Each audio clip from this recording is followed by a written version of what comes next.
Freedom is not only about independence from foreign rule. In fact, freedom is the chance to do better, be better. In the words of the Buddha, no one saves us, no one can, no one may. We ourselves must walk the path. And for any nation, self-reliance is a critical milestone on that path. India has consistently been walking that path, going from strength to strength. And that's why today, as we breathe in this air of independence, we live in a free country, with generations of Indians never having lived as subjects of a foreign power. Freedom for us is a non-negotiable, something we take for granted as being there. Today, however, allows us to reflect on how this freedom was envisioned. And here at Red Fort, the arrival of the Prime Minister.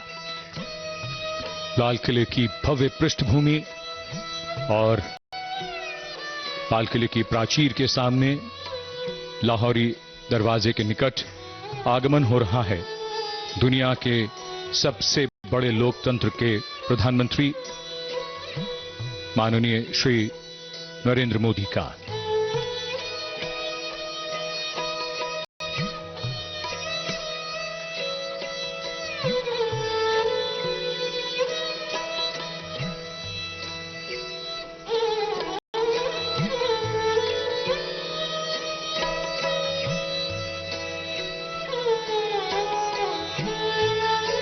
प्रधानमंत्री के आगमन पर उनकी अगवानी की जाएगी और वे guard of honour का निरीक्षण करेंगे। Prime Minister Narendra Modi's carcade arrives at the Lahore Gate side. माननीय प्रधानमंत्री महोदय का आगमन स्वाधीनता दिवस समारोह के मुख्य आयोजन स्थल यानी लाल किला परिसर पर, आज जहां से प्रधानमंत्री देश को संबोधित करेंगे।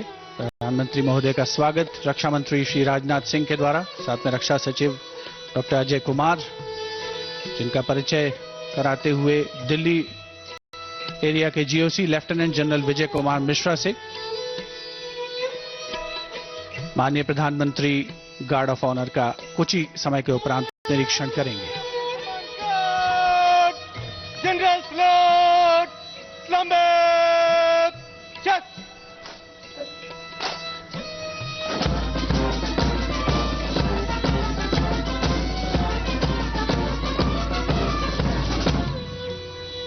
अंतर सेना पुलिस सम्मान गार्ड, बचाव, चेक।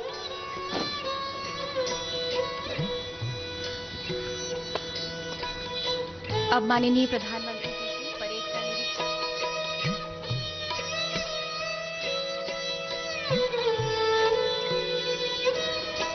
श्रीमान, अंतर सेना पुलिस सम्मान गार्ड आपके निरीक्षण के लिए हाजिर। बड़ी ही The Guard Commander, Lieutenant Colonel Gaurav S. Yuvalkar, requesting the Prime Minister to inspect the ready Guard of Honor. And as the inspection starts, the band positioned there will strike up a slow march.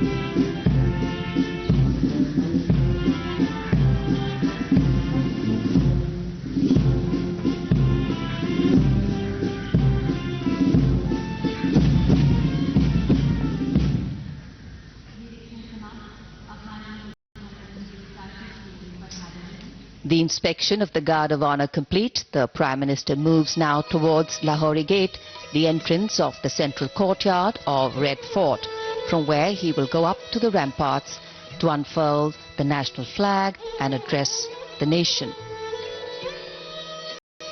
सम्मान गारद का निरीक्षण करने के बाद माननीय प्रधानमंत्री लाल किले की प्राचीर की ओर प्रस्थान कर रहे हैं।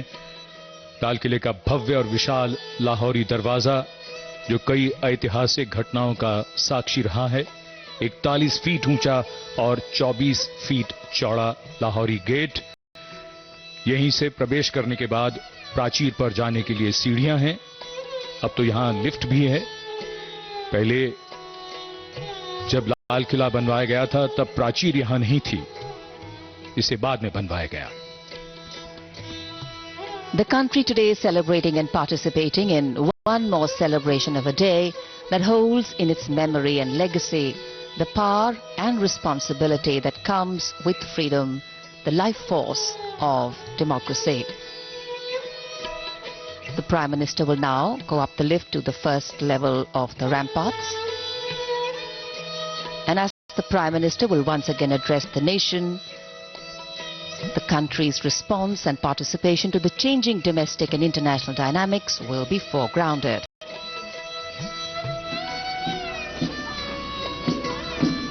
The unfurling of the national flag will be accompanied by the 21-gun salute, presented by the gunners of the elite 2233 Field Battery ceremonial, under the command of Lieutenant Colonel Jitendra Singh Mehta.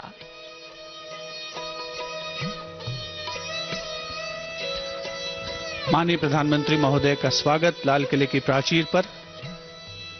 Chief of defence staff general Bipin Rawat, रक्षा मंत्री Shri Rajnath Singh, Delhi area के GOC lieutenant general Vijay Kumar Mishra उनके साथ में उपस्थित।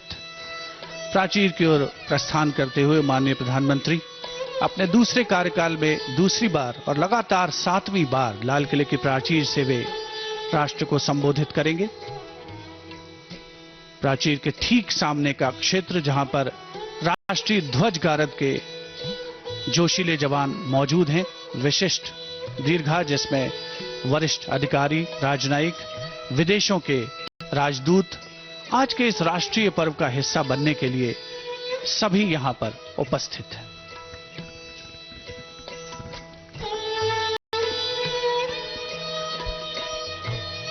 India is not just a nation state. It has always stood out as an example of making the seemingly impossible become possible. लाल किले के सामने सर्वधर्म संभाव की तस्वीर, जैन मंदिर, उसके पीछे गौरी शंकर मंदिर और उसके आगे gurdwara Sisganj. Faith, belief, trust, tradition. लाल किले के बाईं ओर Jama Masjid. In fact, tradition, philosophy, ideas and growth all have coexisted and co-flowered with a seeming randomness but larger design in India. Tolerance, inclusivity and respect have been valued and incorporated in the Constitution given to us by our visionary leaders. Dissent has made us progress. Collaboration has helped us grow, and belief in our nationhood has kept us together. The task of freedom and the taste of freedom rests sweet on days of celebration. Defence Minister Shri Rajnath Singh. India's dream of becoming an independent nation after years of colonial rule came true on the 15th of August 1947. At the stroke of midnight, India began its journey as a free country. And today, as the largest democracy in the world, we are positioned and poised to continue forward. आज के समय में बदले हुए व्यवहार से हम corona का मुकाबला कर रहे हैं। ये न्यू नॉर्मल है, नया सामान्य व्यवहार। आज के समय में ये बदला हुआ व्यवहार बेहद जरूरी है। मुश्किलें सदा नहीं रहती, उनकी सीख रह जाती है। ऐतिहासिक लाल किला और उसकी प्राचीर, जहां से कुछ ही देर में माननीय प्रधानमंत्री द्वारा ध्वजारोहण होगा और वो राष्ट्र को संबोधित करेंगे।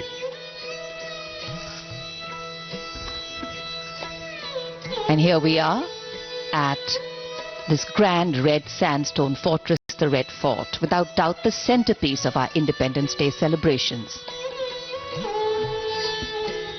हमारे राष्ट्रीय पर्व का साक्षी बनने के लिए विदेशों के राजनयिक पदाधिकारी भी आज यहां लाल किला परिसर में विशिष्ट दीर्घा में उपस्थित हैं। साथ ही केंद्रीय मंत्रिमंडल के सदस्य आज के इस समारोह में अपनी गरिमामय उपस्थिति से इस समारोह को पूर्णता प्रदान कर रहे हैं। ऐतिहासिक लाल किला, जो कि आधुनिक भारतीय इतिहास की तमाम गाथाएं अपनी दीवारों में अंकित किए हुए है। इस समारोह का मुख्य आयोजन स्थल मध्यकालीन भारतीय स्थापत्य कला, भारत का प्रथम स्वाधीनता संग्राम, देशभक्तों का जुनून, 1947 की आजादी और उसके बाद विकास के पथ पर आगे बढ़ता भारत, जैसे सब कुछ लाल किले की दीवारों पर अंकित है।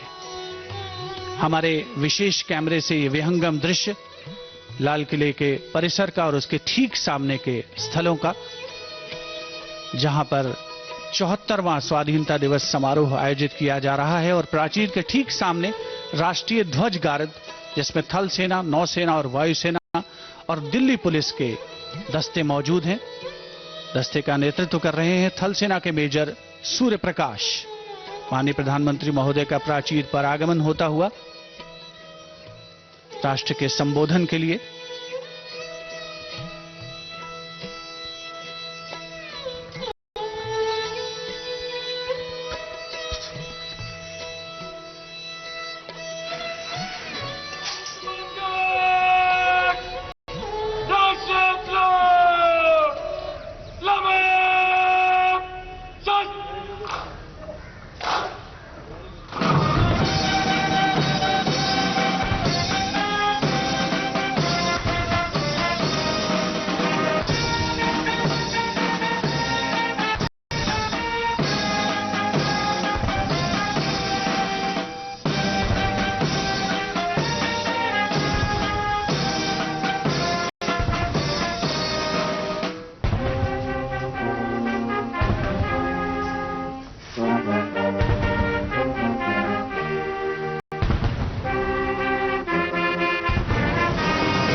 माननीय प्रधानमंत्री जी, लगातार 7वीं बार स्वाधीनता दिवस पर प्रधानमंत्री श्री नरेंद्र मोदी राष्ट्र को संबोधित करेंगे।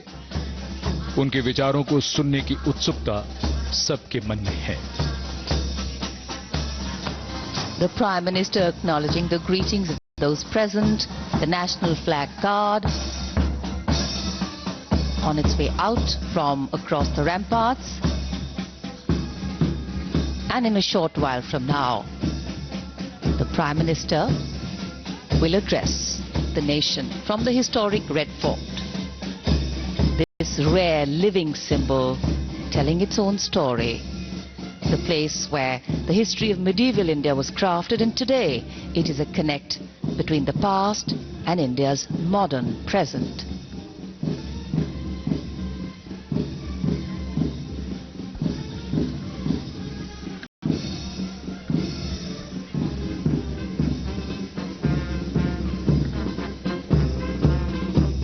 राष्ट्रीय ध्वजारोहण गारद के सजीले जवान रवाना हो रहे हैं समारोह स्थल से। इसमें शामिल थल सेना का प्रतिनिधित्व इस बार किया प्रथम गोरखा राइफल्स ने, क्योंकि 5वीं बटालियन जिसमें भाग ले रही थी। इसकी स्थापना 1942 में धर्मशाला में की गई थी और सभी को प्रतीक्षा प्रधानमंत्री महोदय के उद्बोधन की।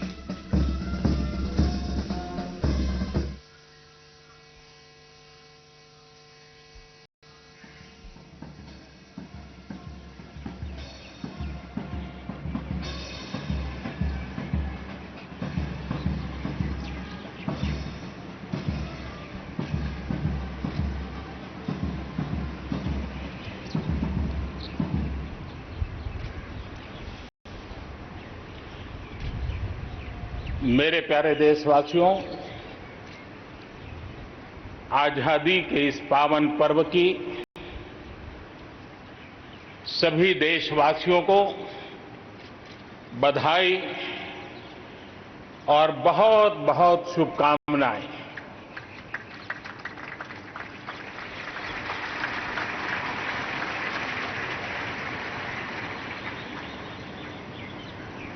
आज जो हम स्वतंत्र भारत में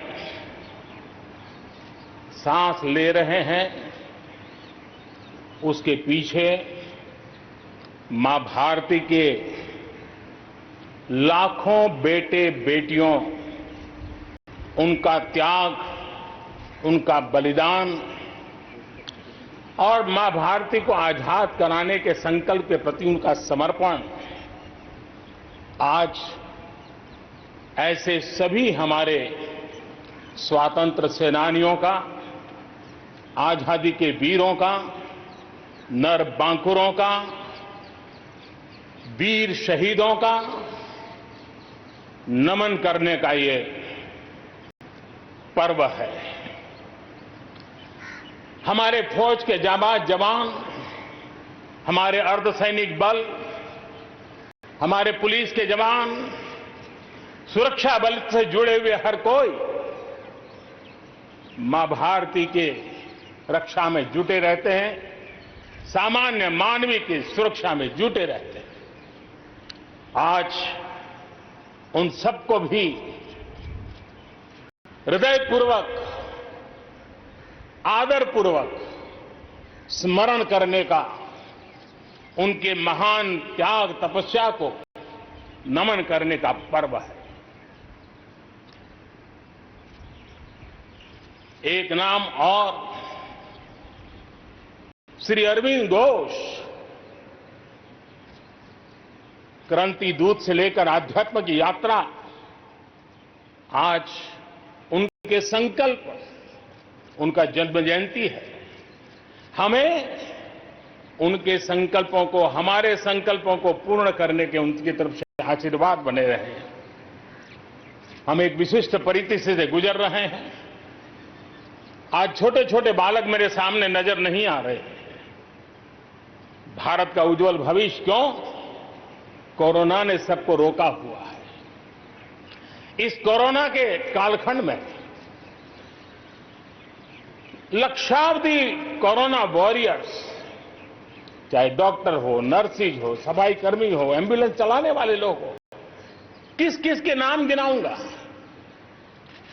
उन लोगों ने इतने लंबे समय तक जिस प्रकार से सेवा परमो धर्मः इस मंत्र को जी करके दिखाया है, पूर्ण समर्पण भाव से मां भारती के लालों की सेवा की है, ऐसे सभी कोरोना वॉरियर्स को भी मैं आज नमन करता हूं। इस कोरोना के कालखंड में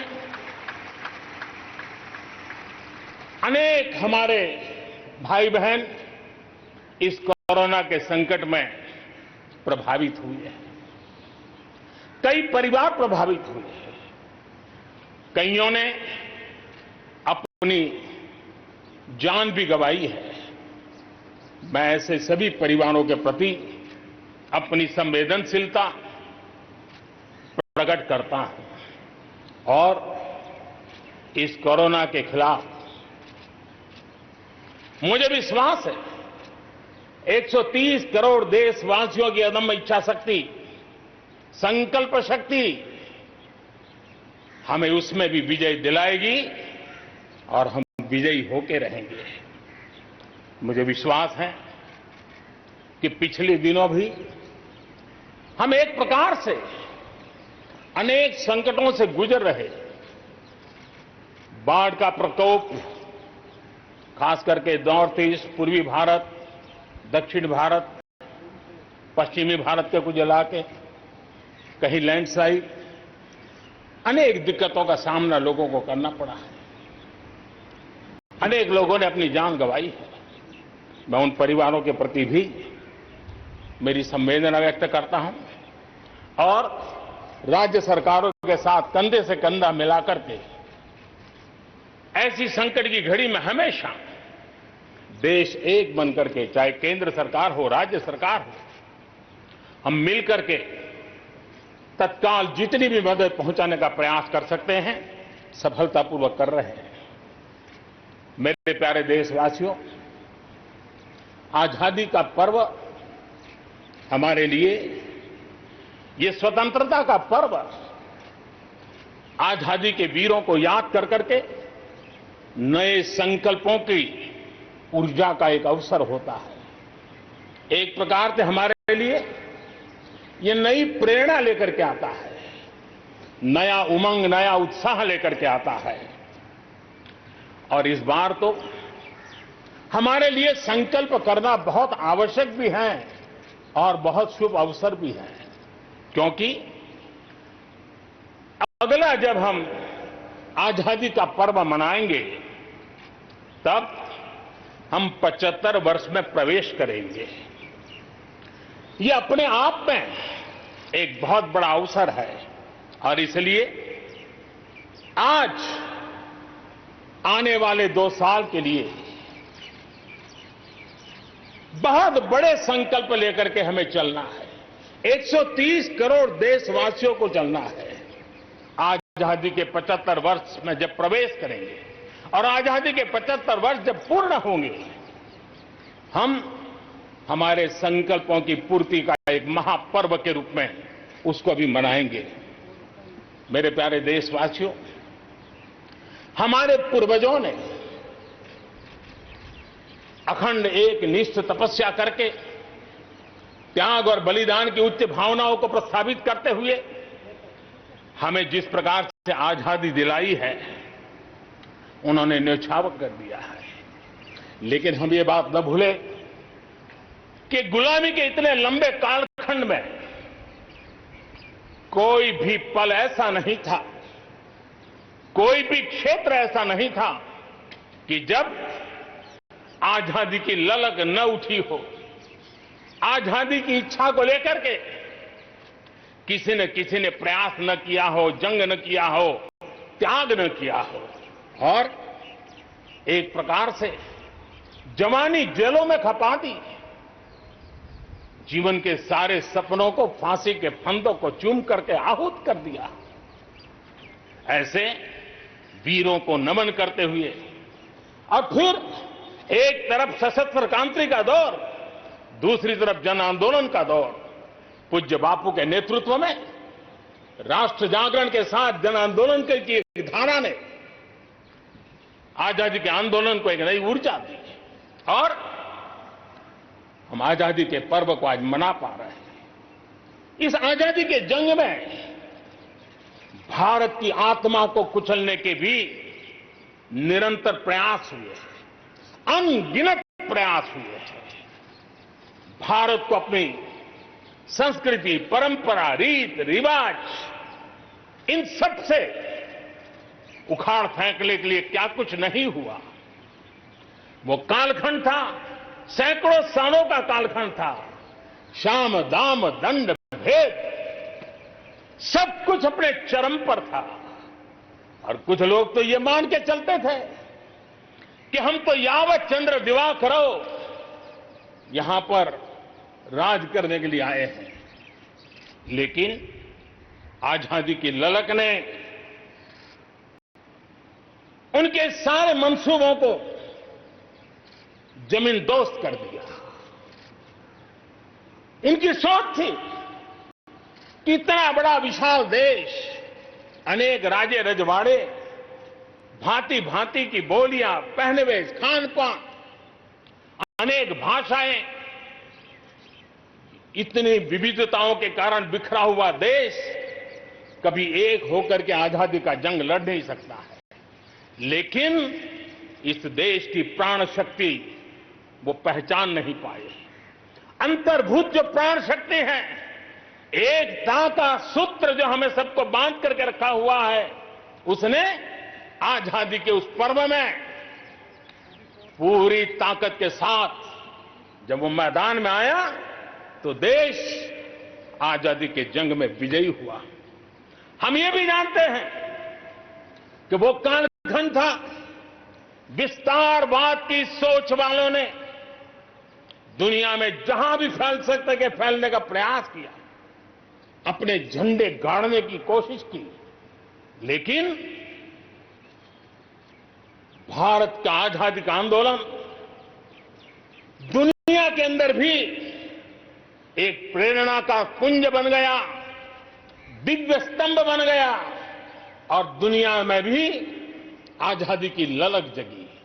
और जो लोग विस्तारवाद के अंधी दौड़ में लगे हुए थे, अपने झंडे गाड़ने में लगे थे, उन्होंने अपने इस मंसूबों को, विस्तारवाद के मंसूबों को पार करने के लिए दुनिया को दो महाविश्व युद्ध में झोंक दिया, मानवता को तहस नहस कर दिया, जिंदगियां तबाह कर दी, दुनिया को तबाह कर दिया। लेकिन ऐसे कालखंड में भी, युद्ध की विभीषिका के बीच भी भारत ने अपनी आजादी की ललक को नहीं छोड़ा, न कमी आने दी, न नमी आने दी। देश बलिदान करने की जरूरत पड़ी, बलिदान देता रहा, कष्ट झेलने की जरूरत पड़ी, कष्ट झेलता रहा, जन आंदोलन खड़ा करने की जरूरत पड़ी, जन आंदोलन खड़ा करता रहा। और भारत की ये लड़ाई ने दुनिया में आजादी के लिए एक माहौल बना दिया और भारत की एक शक्ति ने दुनिया में जो बदलाव लाया, विस्तारवाद के लिए चुनौती बन गया भारत। इतिहास इस बात को कभी नकार नहीं सकता है। इतिहास इस बात को नहीं। मेरे प्यारे देशवासियों, आजादी की लड़ाई में पूरे विश्व में भारत ने अपनी एकजुटता की ताकत, अपनी सामूहिकता की ताकत, अपने उज्जवल भविष्य के प्रति अपना संकल्प, समर्पण और प्रेरणा, उस ऊर्जा को लेकर के देश आगे बढ़ता चला गया। मेरे प्यारे देशवासियों, कोरोना वैश्विक महामारी के बीच 130 करोड़ भारतीयों ने संकल्प लिया, संकल्प आत्मनिर्भर बनने का। और आत्मनिर्भर भारत आज हर हिंदुस्तान के मन मस्तिष्क को में छाया हुआ है।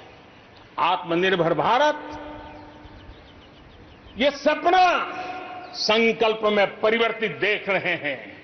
आत्मनिर्भर भारत ये एक प्रकार से शब्द नहीं, ये आज 130 करोड़ देशवासियों के लिए मंत्र बन गया है। हम जानते हैं, जब मैं आत्मनिर्भर की बात करता हूं, हम में से जो भी 25-30 साल की उम्र से ऊपर होंगे, उन सबने अपने परिवार में अपने माता पिता या अपने बुजुर्गों से सुना होगा कि भाई बेटे बेटी अब 20 साल 21 साल के हो गए हो, अब अपने पैरों पर खड़े हो जाओ। 20-21 साल में भी परिवार संतानों से अपने पैरों पर खड़े होने की अपेक्षा करता है। हम तो आजादी के 75 वर्ष के एक कदम दूर है, तब हमारे लिए भी भारत जैसे देश को अपने पैरों पर खड़ा होना अनिवार्य है। आत्मनिर्भर बनना अनिवार्य है। जो परिवार के लिए आवश्यक है, वो देश के लिए भी आवश्यक है। और इसलिए और मुझे विश्वास है भारत इस सपने को चरितार्थ करके रहेगा। और उसका कारण मेरे देश के नागरिकों के सामर्थ्य पर मुझे यकीन है। मुझे मेरे देश की प्रतिभा पर गर्व है। मुझे देश के युवाओं में, देश की मातृशक्ति में, हमारी महिलाओं में अप्रतिम सामर्थ्य जो है उस पर मेरा भरोसा है।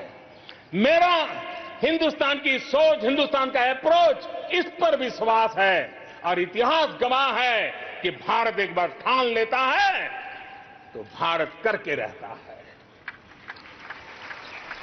और इसी के कारण जब हम आत्मनिर्भर की बात करते हैं तो दुनिया को भी उत्सुकता भी है, भारत से अपेक्षा भी है।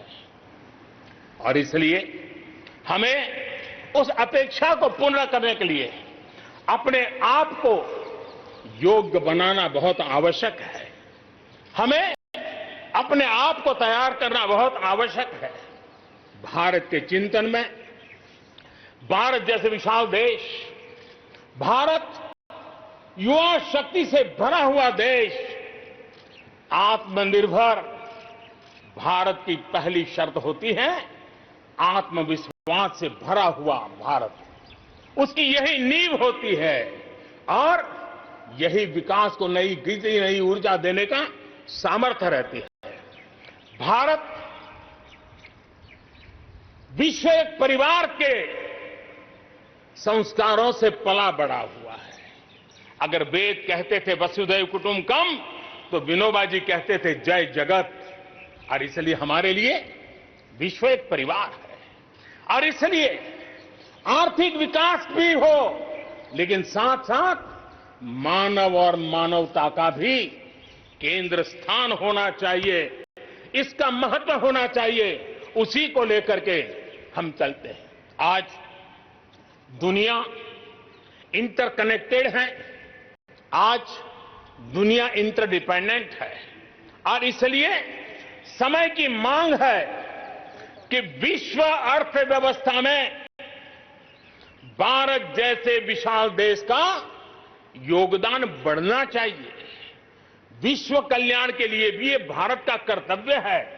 और भारत को अपना योगदान बढ़ाना है तो भारत को स्वयं को सशक्त होना होगा, भारत को आत्मनिर्भर होना होगा।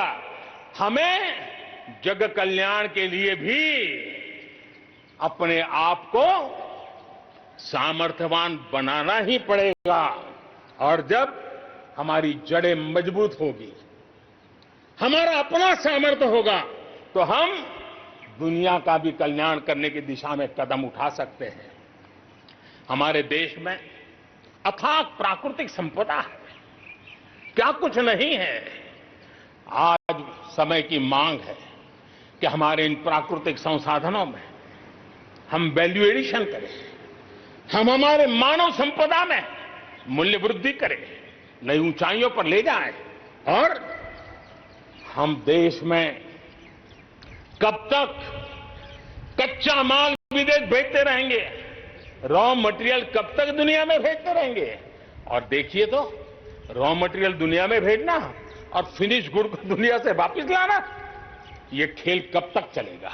और इसलिए हमें आत्मनिर्भर बनना होगा। हमारी हर शक्ति पर वैश्विक आवश्यकताओं के अनुसार मूल्य वृद्धि करना है, ये हमारा दायित्व है। ये वैल्यू एडिशन करने की दिशा में हम आगे बढ़ना चाहते हैं। हम विश्व में योगदान करने के लिए हम आगे बढ़ना चाहते हैं। विश्व में हम कुछ न कुछ उसी प्रकार से कृषि क्षेत्र, एक समय था जब हम बाहर से गेहूं मंगवा करके अपना पेट भरते थे, लेकिन हमारे देश के किसानों ने वो कमाल करके दिखा दिया। आत्मनिर्भर भारत आज कृषि क्षेत्र में बना है। आज भारत के किसान, भारत के नागरिकों का एक पेट भरते इतना नहीं है। आज भारत वो स्थिति में है कि दुनिया में जिसकी जरूरत है उसको भी हम अन्न दे सकते हैं। अगर ये हमारी शक्ति है, आत्मनिर्भर की ये ताकत है, तो हमारे कृषि क्षेत्र में भी मूल्य वृद्धि आवश्यक है। वैश्विक आवश्यकताओं के अनुसार हमारे कृषि जगत में बदलाव की आवश्यकता है। विश्व की अपेक्षाओं को पूरा करने के लिए हमने हमारे कृषि जगत को भी आगे बढ़ाने की जरूरत है। आज देश अनेक नए कदम उठा रहा है और इसलिए अब आप देखिए स्पेस सेक्टर में हमने खुला कर दिया, देश के युवाओं को अवसर मिला है। हमने कृषि क्षेत्र को कानूनों से मुक्त कर दिया, बंधनों से मुक्त कर दिया। हमने आत्मनिर्भर बनाने का प्रयास किया हुआ है। जब भारत स्पेस सेक्टर में ताकतवर बनता है तो पड़ोसियों को जरूर उसका लाभ होता है। जब आप ऊर्जा के क्षेत्र में पावरफुल होते हैं तो जे देश अपना अंधेरा मिटाना चाहता है, भारत उसमें मदद कर सकता है। देश के जब हेल्थ सेक्टर का इंफ्रास्ट्रक्चर आत्मनिर्भर हो जाता है तो विश्व के अनेक देशों को टूरिज्म के रूप में, हेल्थ डेस्टिनेशन के रूप में भारत उनकी पसंदीदा बन सकता है। और इसलिए हमें आवश्यक है कि हम भारत में बने सामान की पूरी दुनिया में वाहवाही कैसी हो। और एक जमाना था हमारे देश में जो चीजें बनती थी, हमारे स्किल मैन पावर के द्वारा जो काम होता था, उसकी दुनिया में बहुत वाहवाह होती थी, इतिहास गवाह है। हमें जब आत्मनिर्भर की बात करते हैं तब सिर्फ इंपोर्ट कम करना इतना ही हमारी सोच नहीं है। जब आत्मनिर्भर की बात करते हैं तब हमारी ये जो कौशल्य है, हमारा जो ह्यूमन रिसोर्स का सामर्थ्य है, जब चीजें बाहर से आने लगती है तो उसका वो सामर्थ्य खत्म होता चला जाता है, पीढ़ी दर पीढ़ी वो नष्ट हो जाता है। हमें हमारे उस सामर्थ्य को बचाना भी है, बढ़ाना भी है, कौशल्य को बढ़ाना है, क्रिएटिविटी को बढ़ाना है और उसको लेकर के हमें आगे बढ़ना है। हमें स्किल डेवलपमेंट की दिशा में बल देना है। आत्मनिर्भर भारत के लिए हमारे सामर्थ्य को बढ़ाने के लिए मेरे प्यारे देशवासियों, मैं जानता हूं जब मैं आत्मनिर्भर की बात करता हूं तब अनेक आशंकाएं प्रकट भी की जाती हैं। मैं इस बात को मानता हूं कि आत्मनिर्भर भारत के लिए लाखों चुनौतियां हैं और जब विश्व स्पर्धा के मोड़ में हो तब तो चुनौतियां बढ़ भी जाती हैं। लेकिन देश के सामने अगर लाखों चुनौतियां हैं तो देश के पास करोड़ों समाधान देने वाले शक्ति भी है, मेरे देशवासी भी हैं जो समाधान का सामर्थ्य देते हैं। अब देखिए कोरोना के संकट काल में हमने देखा कि बहुत सी चीजों के लिए हम कठिनाइयों में हैं, हमें दुनिया से लाना है, दुनिया दे नहीं पा रही थी। हमारे देश के नौजवानों ने, हमारे देश के उद्यमियों ने, हमारे देश के उद्योग जगत के लोगों ने बीड़ा उठा लिया। जिस देश में N95 नहीं बनता था बनने लगे, PPE नहीं बनता था बनने लग गए, वेंटिलेटर नहीं बनता था बनने लग गए। देश की आवश्यकताओं की तो पूर्ति हुई, लेकिन दुनिया में एक्सपोर्ट करने की हमारी ताकत बन गई। दुनिया की जरूरत थी आत्मनिर्भर भारत दुनिया को कैसे मदद कर सकता है, आज हम इसमें हम देख सकते हैं। और इसलिए विश्व की भलाई में भी भारत का योगदान करना यह दायित्व बनता है और उसलिए भी हमें उसी प्रकार से बहुत हो चुका है। आजाद भारत की मानसिकता क्या होनी चाहिए? आजाद भारत की मानसिकता होनी चाहिए वोकल फॉर लोकल। हमारे जो स्थानीय उत्पाद है उसका हमने गौरवगान करना चाहिए। हम अपनी चीजों का गौरवगान नहीं करेंगे तो उसको अच्छा बनने का अवसर भी नहीं मिलेगा, उसकी हिम्मत नहीं बढ़ेगी। आइए हम मिलकर के संकल्प लें, आजादी के 75 साल के पर्व की ओर जब कदम रख रहे हैं तब वोकल फॉर लोकल का जीवन मंत्र बन जाए और हम मिलकर के भारत की उस ताकत को हम बढ़ावा दे दें। मेरे प्यारे देशवासियों, हमारा देश कैसी कैसी कमाल करता है, कैसे कैसे आगे बढ़ता है, इस बात को हम भली भांति समझ सकते हैं। कौन सोच सकता था कि कभी गरीबों के जनधन खाते में लाखों करोड़ों रुपए सीधे ट्रांसफर हो जाएंगे? कौन सोच सकता था कि किसानों की भलाई के लिए एपीएमसी जैसा एक्ट में इतने बदलाव हो जाएंगे? कौन सोचता था हमारे व्यापारी आलम पे जो लटकती तलवार थी, एसेंशियल कमोडिटी एक्ट, इतने सालों के बाद वो भी बदल जाएगा? कौन सोचता था कि हमारा स्पेस सेक्टर हमारे देश के युवाओं के लिए खुला कर दिया जाएगा? आज हम देख रहे हैं, राष्ट्रीय शिक्षा नीति हो, one nation one ration card की बात हो, वन नेशन वन ग्रिड की बात हो, वन नेशन वन टैक्स की बात हो, इंसॉल्वेंसी और बैंक्रप्सी कोड उसकी बात हो, चाहे बैंकों को मर्जर करने का प्रयास हो, देश की सच्चाई बन चुकी है, देश की हकीकत है। भारत में परिवर्तन के इस कालखंड में रिफॉर्म्स के परिणामों को दुनिया देख रही है। एक के बाद एक दूसरे से जुड़े हुए हम जो रिफॉर्म्स कर रहे हैं, उसको दुनिया बहुत बारीकी से देख रही है। और उसी का कारण है, बीते वर्ष भारत में एफडीआई में अब तक के सारे रिकॉर्ड तोड़ दिए। फॉरेन डायरेक्ट इन्वेस्टमेंट अब तक के सारे रिकॉर्ड तोड़ दिए। बीते वर्ष भारत में एफडीआई में 18% की वृद्धि हुई है, बढ़ोतरी हुई है। और इसलिए कोरोना काल में भी दुनिया की बड़ी बड़ी कंपनियां भारत की ओर रुख ले रही हैं। ये विश्वास ऐसे ही पैदा नहीं हुआ है, ऐसे ही दुनिया मोहित नहीं हुई है। इसके लिए भारत ने अपनी नीतियों पर, भारत ने अपने लोकतंत्र पर, भारत ने अपनी अर्थव्यवस्था की बुनियाद की मजबूती पर जो काम किए हैं, उसने ये विश्वास जगाया है। दुनिया भर के अनेक बिजनेस भारत को सप्लाई चेन के केंद्र के रूप में आज देख रहे हैं। अब हमें मेक इन इंडिया के साथ साथ मेक फॉर वर्ल्ड, ये मंत्र को लेकर के भी हमें आगे बढ़ना है। 130 करोड़ देशवासियों का सामर्थ्य, जब एक ही समय में, जरा याद कीजिए पिछले कुछ दिन, और 130 करोड़ देशवासियों के सामर्थ्य के लिए गर्व कीजिए। कोरोना के इस महाकालखंड में एक तरफ चक्रवात, पूरब में भी चक्रवात, पश्चिम में भी चक्रवात, बिजली गिरने से अनेक लोगों की मौत की खबरें, कहीं पर बार बार भूस्खलन की घटनाएं, छोटे मोटे भूकंप के झटके, इतना कम था तो हमारे किसानों के लिए टिड्डी दल की आपत्तियां आई। न जाने एक साथ एक के बाद एक मुसीबतों का अंबार लग गया। लेकिन उसके बावजूद भी देश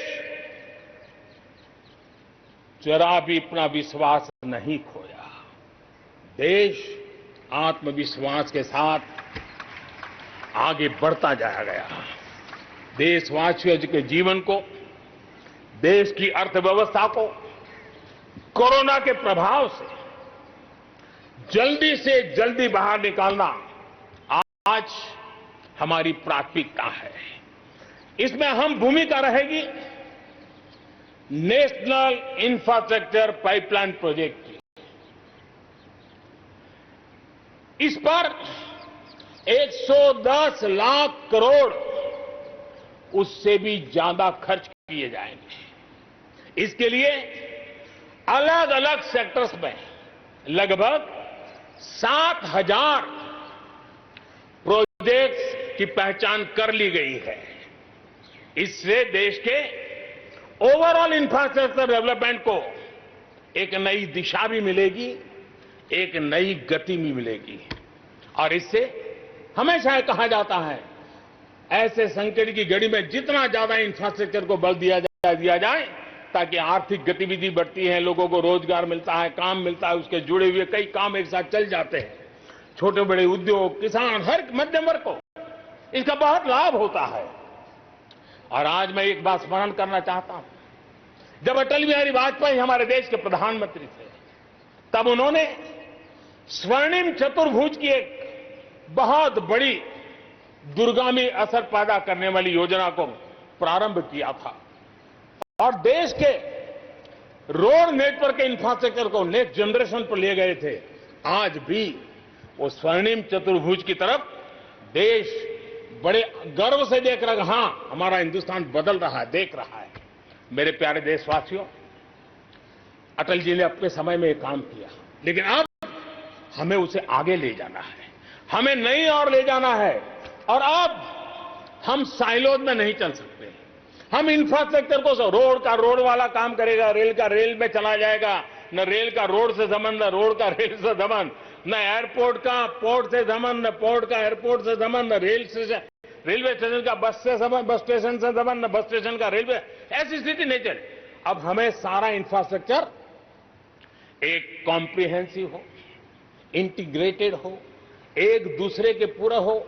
रेल से रोड पूरक हो, रोड से सी पोर्ट पूरक हो, सी पोर्ट से पोर्ट पूरक हो। ये हमें एक नए सदी के लिए हमें मल्टी मॉडल कनेक्टिविटी इंफ्रास्ट्रक्चर, इसको जोड़ने के लिए हम अब आगे बढ़ रहे हैं और ये एक नया आयाम होगा। बहुत बड़ा सपना लेकर के इस पर काम शुरू किया है और मुझे विश्वास है ये साइलोस को खत्म करके हमारे इस सारी व्यवस्था को एक नई ताकत देंगे। इसके साथ साथ हमारे समुद्री तट, विश्व व्यापार में समुद्री तटों का अपना बहुत महत्व होता है। जब हम पोर्ट लेड डेवलपमेंट को लेकर के चले हैं, तब हम आने वाले दिनों में समुद्री तट के पूरे हिस्से में 4 लेन रोड बनाने की दिशा में एक आधुनिक इंफ्रास्ट्रक्चर के लिए हम काम करेंगे। मेरे प्यारे देशवासियों, हमारे यहां शास्त्रों में एक बहुत बड़ी बात और बड़ी महत्वपूर्ण बात कही गई है। हमारे यहां शास्त्रों में कहा गया है, सामर्थ्य मूलम स्वातंत्रम, सामर्थ्य मूलम स्वातंत्रम, श्रम मूलम च वैभवम, श्रम मूलम च वैभवम। यानी किसी समाज की, किसी भी राष्ट्र की आजादी का स्रोत उसका सामर्थ्य होता है और उसके वैभव, उन्नति, प्रगति का स्रोत उसकी श्रम शक्ति है। और इसलिए सामान्य नागरिक, शहर हो या गांव, उसकी मेहनत का कोई मुकाबला नहीं है। मेहनत का समाज को जब सुविधाएं मिलती है, जीवन का संघर्ष, रोजमर्रा की मुसीबतें कम होती है, तो उसकी ऊर्जा, उसकी शक्ति बहुत खिल उठती है, बड़े कमाल करके देती है। बीते 6 वर्षों में देश के मेहनतकश नागरिकों का जीवन बेहतर बनाने के लिए अनेक विविध कामों का सिलसिला चलाया गया है, अनेक अभियान चलाए गए हैं। आप देखिए, बैंक खाता हो, पक्के घर की बात हो, इतनी बड़ी मात्रा में शौचालय बनाने हो, हर घर में बिजली कनेक्शन पहुंचाना हो, माताओं बहनों को धुएं से मुक्त करने के लिए गैस का कनेक्शन देना हो, गरीब से गरीब को बीमा सुरक्षा देने का प्रयास हो, 5 लाख रुपए तक अच्छे से अच्छे अस्पताल में मुफ्त इलाज कराने के लिए आयुष्मान भारत योजना हो, राशन की दुकानों को टेक्नोलॉजी जोड़ने की बात हो, हर गरीब, हर व्यक्ति बिना किसी भेदभाव के पूरी पारदर्शिता के साथ उसको लाभ पहुंचाने में पिछले 6 साल ने बहुत अच्छी तरह प्रगति की है। कोरोना के संकट में भी इन व्यवस्थाओं में बहुत मदद मिली है। इस दौरान करोड़ों गरीब परिवारों को मुफ्त गैस सिलेंडर पहुंचना, राशन कार्ड हो या न हो, 80 करोड़ से ज्यादा मेरे देशवासियों को उनके घर का चूल्हा जलता रहे, 80 करोड़ देशवासियों को मुफ्त में अनाज पहुंचाने का काम हो, 90,000 करोड़ रुपए से ज्यादा सीधे बैंक खाते में पैसे ट्रांसफर हो, कुछ वर्ष पहले तो सोच भी नहीं सकते थे, कल्पना ही नहीं कर सकते थे कि दिल्ली 1 रुपये से 1 रुपया निकले और 100 के 100 पैसे गरीब के खाते में जमा हो जाएं, ये पहले कभी सोचा भी नहीं जा सकता है। अपने ही गांव में रोजगार के लिए गरीब कल्याण रोजगार अभियान शुरू किया गया है। श्रमिक साथी खुद को रीस्किल करे, अपस्किल करे, इस पर विश्वास करते हुए, श्रम शक्ति पे भरोसा करते हुए, गांव के संसाधनों पर भरोसा करते हुए हम वोकल फॉर लोकल को बल देते हुए रीस्किल अपस्किल के द्वारा हम हमारे देश की श्रम शक्ति को, हमारे गरीबों को एम्पावर करने की दिशा में हम काम कर रहे हैं। शहर में हमारे जो श्रमिक हैं, क्योंकि आर्थिक गतिविधि का केंद्र शहर है, गांव से लोग दूर दूर से शहरों में आते हैं, स्ट्रीट वेंडर्स हो, रेडी पट्टी वाले लोग हो, आज बैंकों से उनको सीधा पैसा देने की योजना चल रही है। लाखों लोगों ने इतने कम समय में कोरोना के कालखंड में इसका फायदा उठाया है। अब उनको कहीं से ज्यादा ब्याज से खानगी स्तर पर पैसे लेने की जरूरत नहीं पड़ेगी, बैंक से वो अधिकार से अपने पैसे ले पाएगा। उसी प्रकार से जब शहर में हमारे श्रमिक आते हैं, उनको रहने की अगर अच्छी सुविधा मिल जाए तो उनकी कार्य क्षमता में भी बहुत बढ़ोतरी होती है। और इसी बात को ध्यान में रखते हुए शहर के अंदर उनके लिए हमने आवास की व्यवस्था की एक बहुत बड़ी योजना बनाई है, ताकि शहर के अंदर जब श्रमिक आएगा तो वो अपने काम के लिए मुक्त मन से पूरे विश्वास के साथ आगे बढ़ पड़ेंगे। मेरे प्यारे देशवासियों, ये भी सही है कि विकास की इस यात्रा में भी हमने देखा है, जैसे समाज जीवन में कुछ तबके पीछे रह जाते हैं, गरीबी से बाहर निकल नहीं पाते हैं, वैसे राष्ट्र जीवन में भी कुछ क्षेत्र होते हैं, कुछ भूभाग होते हैं, कुछ इलाके होते हैं जो पीछे रह जाते हैं। आत्मनिर्भर भारत बनाने के लिए हमारे लिए संतुलित विकास बहुत आवश्यक है। और हमने 110 से ज्यादा आकांक्षी जिले आइडेंटिफाई किए हैं। उन 110 जिले जो एवरेज से भी पीछे हैं, उनको राज्य की और राष्ट्र की एवरेज तक ले आना है। सभी पैरामीटर में लेता है। वहां के लोगों को बेहतर शिक्षा मिले, वहां के लोगों को बेहतर स्वास्थ्य सुविधाएं मिले, वहां के लोगों को रोजगार के स्थानीय अवसर पैदा हो। और उसके लिए लगातार हमने इन 110 जिले जो हमारी विकास यात्रा में कहीं पीछे छूट गए हैं, उनको आगे ले जाने के लिए प्रयास कर रहे हैं। मेरे प्यारे देशवासियों, आत्मनिर्भर भारत की अहम प्राथमिकता आत्मनिर्भर कृषि और आत्मनिर्भर किसान, और इसको हम कभी भी नजरअंदाज नहीं कर सकते हैं। किसान को पिछले दिनों हमने देखा है, एक के बाद एक रिफॉर्म आजादी के इतने सालों के बाद किए गए हैं। किसान को तमाम बंधनों से मुक्त करना हो, वो काम हमने कर दिया है।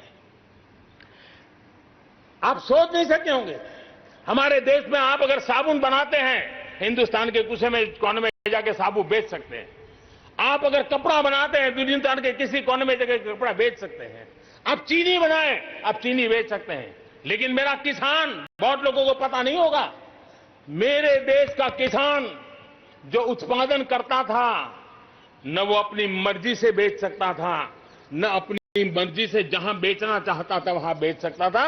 उसके लिए जो दायरा तय किया था वहीं बेचना पड़ता था। उस सारे बंधनों को हमने खत्म कर दिया है। अब हिंदुस्तान का किसान उस आजादी की सांस को ले पाएगा, ताकि वो हिंदुस्तान के किसी में भी, दुनिया के किसी भी कोने में अपना माल बेचना चाहता है, वो अपने टर्म्स पर बेच पाएगा। इस बात को हमने किसान की आय को बढ़ाने के लिए अनेक वैकल्पिक चीजों को भी बल दिया है। उसके किसानी में इनपुट कॉस्ट कैसे कम हो, सोलार पंप, उसको डीजल पंप से मुक्ति कैसे दिला दे, अन्नदाता ऊर्जादाता कैसे बने, मधुमक्खी पालन हो, फिशरीज हो, पोल्ट्री हो, ऐसे अनेक चीजें उसके साथ जुड़ जाएं। ताकि उसकी आय दोगुना हो जाए। उस दिशा में हम लगातार काम कर रहे हैं। आज समय की मांग है, हमारा कृषि क्षेत्र आधुनिक बने, मूल्य वृद्धि हो, वैल्यू एडिशन हो, फूड प्रोसेसिंग हो, पैकेजिंग की व्यवस्था हो, उसको संभालने की व्यवस्था हो, और इसलिए अच्छे इंफ्रास्ट्रक्चर की जरूरत है। आपने देखा होगा इस कोरोना कालखंड में ही पिछले दिनों 1 लाख करोड़ रुपया एग्रीकल्चर इंफ्रास्ट्रक्चर के लिए भारत की सरकार ने आवंटित किए हैं, और इंफ्रास्ट्रक्चर जो किसानों की भलाई के लिए होगा, और इसके कारण किसान अपना मूल्य भी प्राप्त कर सकेगा, दुनिया के बाजार में बेच भी पाएगा, विश्व बाजार में उसकी पहुंच बढ़ेगी। आज हमने ग्रामीण उद्योगों को मजबूत करने की जरूरत है। ग्रामीण क्षेत्रों में विशिष्ट प्रकार से आर्थिक क्लस्टर बनाने जाएंगे। कृषि और गैर कृषि उद्योगों को गांव के अंदर एक जाल बनाई जाएगी, और उसके कारण उसके साथ साथ किसानों के लिए जो नई एफपीओ हमने बनाने का, किसान उत्पादक संघ बनाने का जो हमने कोशिश की है, वो अपने आप में एक बहुत बड़ा इकोनॉमिकल एम्पावरमेंट का काम करेगा। भाइयों बहनों, मैंने पिछली बार यहां पर जल जीवन मिशन की घोषणा की थी। आज उसको 1 साल हो रहा है। मैं आज गर्व से कह सकता हूं कि जो हमने सपना लिया है कि पीने का शुद्ध जल, नल से जल हमारे देशवासियों को मिलना चाहिए। स्वास्थ्य की समस्याओं का समाधान भी शुद्ध पीने के जल से जुड़ा हुआ होता है। अर्थव्यवस्था में भी उसका बहुत बड़ा योगदान होता है, और उसको लेकर के जल जीवन मिशन शुरू किया। आज मुझे संतोष है कि प्रतिदिन हम 1 लाख से ज्यादा घरों में, हर दिन 1 लाख से ज्यादा घरों में जल पहुंचा रहे हैं, पाइप से जल पहुंचा रहे हैं। और पिछले 1 साल में 2 करोड़ परिवारों तक हम जल पहुंचाने में यशस्वी हुए हैं। और विशेष करके जंगलों में दूर दूर रहने वाले हमारे आदिवासियों के घरों तक ये पहुंचाने का काम बड़ा अभियान चला है। और मुझे खुशी है कि आज जल जीवन मिशन ने देश में एक तंदुरुस्त स्पर्धा का माहौल बनाया है। जिले जिले के बीच में तंदुरुस्त स्पर्धा हो रही है, नगर नगर के बीच में तंदुरुस्त स्पर्धा हो रही है, राज्य राज्य के बीच में तंदुरुस्त स्पर्धा हो रही है। हर किसी को लग रहा है कि प्रधानमंत्री का जल जीवन मिशन का जो सपना है, उसको हम जल्दी से जल्दी अपने क्षेत्र में पूरा करेंगे। कोऑपरेटिव कॉम्पिटिटिव फेडरलिज्म को एक नई ताकत इस जल जीवन मिशन के साथ जुड़ गई है, और उसके साथ भी हम आगे बढ़ रहे हैं। मेरे प्यारे देशवासियों, चाहे हमारा कृषि का क्षेत्र हो, चाहे हमारे लघु उद्योगों का क्षेत्र हो, चाहे हमारे नौकरी पेशा करने वाले समाज के लोग हो, ये करीब करीब सभी लोग एक प्रकार से भारत का मध्यम वर्गीय बहुत बड़ा संपुट है। और मध्यम वर्ग से निकले हुए प्रोफेशनल्स आज दुनिया में अपना डंका जमा रहे हैं। मध्यम वर्ग से निकले हुए हमारे डॉक्टर, इंजीनियर, वकील, साइंटिस्ट, सब कोई दुनिया के अंदर अपना नाम डंडा जमा रहे हैं। और इसलिए ये बात तय है कि मध्यम वर्ग को जितने अवसर मिलते हैं, वो अनेक गुना ताकत के साथ उभर करके आते हैं। और इसलिए मध्यम वर्ग को सरकारी दखलंदाजी से मुक्ति चाहिए। मध्यम वर्ग को अनेक विध नए अवसर चाहिए, उसको खुला मैदान होना चाहिए। और हमारी सरकार लगातार मध्यम वर्ग के इन सपनों को पूरा करने के लिए काम कर रही है। मध्यम वर्ग मिरेकल करने की ताकत रखता है। ईज ऑफ लिविंग, इसका सबसे बड़ा लाभ किसी को होना है तो मेरे मध्यम वर्गीय परिवारों को होना है। सस्ते इंटरनेट की बात हो, चाहे सस्ते स्मार्टफोन की बात हो, या उड़ान के तहत हवाई जहाज की टिकटें बहुत मिनिमम हो जाने की बात हो, या हमारे हाईवेज हो, इंफॉर्मेशन वेज हो, ये सारी चीजें मध्यम वर्ग की ताकत को बढ़ाने वाली है। आज आपने देखा होगा, मध्यम वर्ग में जो गरीबी से बाहर निकला है, उसका पहला सपना होता है अपना घर होना चाहिए। वो एक बराबरी की जिंदगी जाना चाहता है। देश में बहुत बड़ा काम हमने ईएमआई के क्षेत्र में किया, और उसके कारण होम लोन सस्ते हुए। और जब एक घर के लिए लोन लेता है तो लोन पूरी करते करते करीब 6 लाख रुपया कि उसके छूट मिल जाती है। यह इतना ही नहीं, पिछले दिनों ध्यान में आया कि बहुत गरीब मध्यम वर्ग के परिवारों ने पैसे लगाए हुए हैं, लेकिन योजनाएं पूरी न होने के कारण खुद का घर मिल नहीं रहा है, किराया भरना पड़ रहा है। भारत सरकार ने 25,000 करोड़ रुपया का विशिष्ट फंड बना करके ये जो आधे अधूरे घर है उनको पूरा करके मध्यम वर्गीय परिवारों को घर मिल जाए, उसके लिए हमने अब कदम उठाया है। जीएसटी में बहुत तेजी से टैक्सेशन कम हुआ है, इनकम टैक्स कम हुआ है। आज मिनिमम उस प्रकार के व्यवस्थाओं के साथ हम देश को आगे बढ़ाने का प्रयास कर रहे हैं। कोऑपरेटिव बैंकों को आरबीआई से जोड़ना, ये अपने आप में मध्यम वर्गीय परिवारों के पैसों को सुरक्षित रखने की गारंटी इसके साथ जुड़ी हुई है। एमएसएमई सेक्टर में जो रिफॉर्म्स हुए हैं, एग्रीकल्चर सेक्टर में जो रिफॉर्म्स हुए हैं, इसका सीधा सीधा लाभ हमारे मध्यम वर्गीय मेहनतकश परिवारों को जाने वाला है और उसके कारण हजारों करोड़ रुपए के स्पेशल फंड आज जो हमारे व्यापारी बंधुओं को, हमारे लघु उद्योगकारों को हम दे रहे हैं, उनको इसका लाभ मिलने वाला है। आम भारतीय की शक्ति, उसकी ऊर्जा आत्मनिर्भर भारत अभियान का एक बहुत बड़ा आधार है। इस ताकत को बनाए रखने के लिए हर स्तर पर निरंतर काम जारी है। मेरे प्यारे देशवासियों, आत्मनिर्भर भारत के निर्माण में, आधुनिक भारत के निर्माण में, नए भारत के निर्माण में, समृद्ध और खुशहाल भारत के निर्माण में देश की शिक्षा का बहुत बड़ा महत्व है। इसी सोच के साथ देश को 3 दशक के बाद नई राष्ट्रीय शिक्षा नीति देने में हम आज यशस्वी हुए हैं और हिंदुस्तान के हर कोने में इसकी स्वागत के समाचार एक नई ऊर्जा, नए विश्वास दे रहे हैं। ये शिक्षा, ये राष्ट्रीय शिक्षा नीति हमारे विद्यार्थियों को जड़ से जोड़ेगी, लेकिन साथ साथ उसको एक ग्लोबल सिटीजन बनाने का भी पूरा सामर्थ्य देगी। वो जड़ों से जुड़ा होगा, लेकिन उसका सर आसमान की ऊंचाइयों को छूता होगा। आज आपने देखा होगा राष्ट्रीय शिक्षा नीति में एक विशेष बल दिया गया है नेशनल रिसर्च फाउंडेशन का, क्योंकि देश को प्रगति करने के लिए इनोवेशन बहुत आवश्यक होता है। इनोवेशन को जितना बल मिलेगा, रिसर्च को जितना बल मिलेगा, उतना ही देश को आगे ले जाने में और कॉम्पिटिटिव वर्ल्ड के अंदर आगे बढ़ने में बहुत ताकत मिलेगी। आपने सोचा होगा, क्या कभी इतना तेजी से गांव तक ऑनलाइन क्लासेस का इतना माहौल बन जाएगा? कभी कभी आफत में भी कुछ ऐसी चीजें उभर करके आ जाती हैं, नई ताकत दे देती है। और इसलिए आपने देखा होगा कोरोना काल में ऑनलाइन क्लासेस एक प्रकार से कल्चर बन गया है।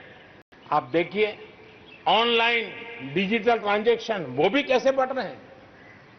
भीम यूपीआई गत 1 महीने में, यानी किसी को भी गर्व होगा कि भारत जैसे देश में यूपीआई भीम के द्वारा गत 1 महीने में 3 लाख करोड़ रुपए का ट्रांजैक्शन हुआ है।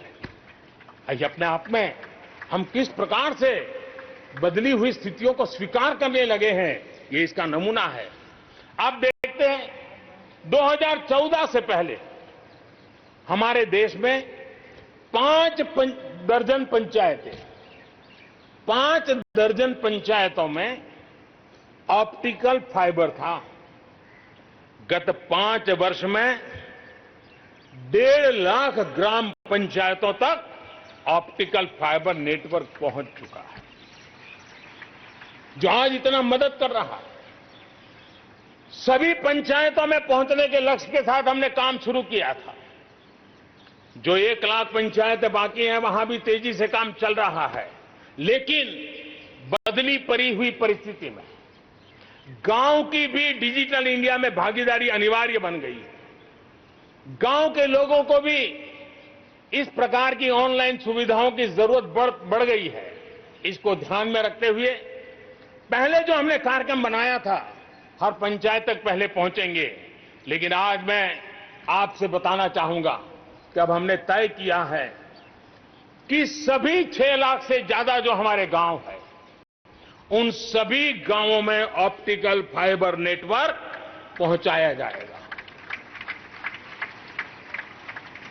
जरूरत बदली है तो हमने प्रायोरिटी भी बदली है। 6 लाख से अधिक गांवों में हजारों लाखों किलोमीटर ऑप्टिकल फाइबर का काम चलाया जाएगा और हमने तय किया है 1000 दिन में 1000 दिन के अंदर अंदर देश के 6 लाख से अधिक गांवों में ऑप्टिकल फाइबर नेटवर्क काम पूरा कर दिया जाएगा। बदलती हुई टेक्नोलॉजी में साइबर स्पेस, ये हमारी निर्भरता बढ़ती ही जाने वाली है। लेकिन साइबर स्पेस में खतरे भी जुड़े हुए होते हैं। भली भांति दुनिया इससे अब परिचित है और इनसे देश के सामाजिक ताने बाने,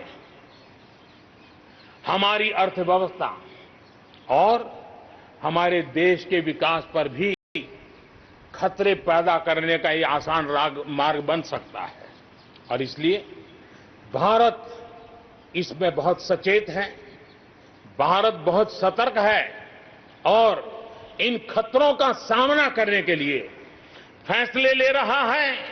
इतना ही नहीं, नई व्यवस्थाएं भी लगातार विकसित की जा रही है। बहुत ही अल्प समय में नई साइबर सुरक्षा रणनीति, इसका एक पूरा खाका देश के सामने आएगा। आने वाले समय में सब इकाइयों को जोड़ करके हम इस साइबर सिक्योरिटी के अंदर सबको एक साथ चलना पड़ेगा। उसके लिए आगे बढ़ने की रणनीति बनाएंगे। मेरे प्यारे देशवासियों, भारत में महिला शक्ति को जब जब भी अवसर मिले उन्होंने देश का नाम रोशन किया, देश को मजबूती दी है। महिलाओं को स्वरोजगार और रोजगार के समान अवसर देने के लिए आज देश प्रतिबद्ध है। आज भारत में महिलाएं अंडरग्राउंड कोयले की खदान में काम कर रही हैं, तो आज मेरे देश की बेटियां फाइटर प्लेन भी उड़ा करके आसमान की बुलंदियों को चूम रही है। आज भारत दुनिया के उन देशों में है जहां नौसेना और वायुसेना में महिलाओं को कॉम्बैट रोल में शामिल किया जा रहा है। गर्भवती महिलाओं को सैलरी के साथ 6 महीने की छुट्टी देने का फैसले की बात हो, हमारे देश की महिलाएं जो 3 तलाक के कारण पीड़ित रहती थी, वैसी हमारी मुस्लिम बहनों को मुक्ति दिलाने, आजादी दिलाने का काम हो, महिलाओं के आर्थिक सशक्तिकरण की बात हो। 40 करोड़ जो जनधन खाते खोले गए हैं, उसमें 22 करोड़ खाते हमारी बहनों के हैं। कोरोना काल में करीब 30,000 करोड़ रुपए इन बहनों के खाते में जमा कर दिए गए हैं। मुद्रा लोन 25 करोड़ के करीब मुद्रा लोन दिए गए, उसमें 70% मुद्रा लोन लेने वाली हमारी माताएं बहनें हैं।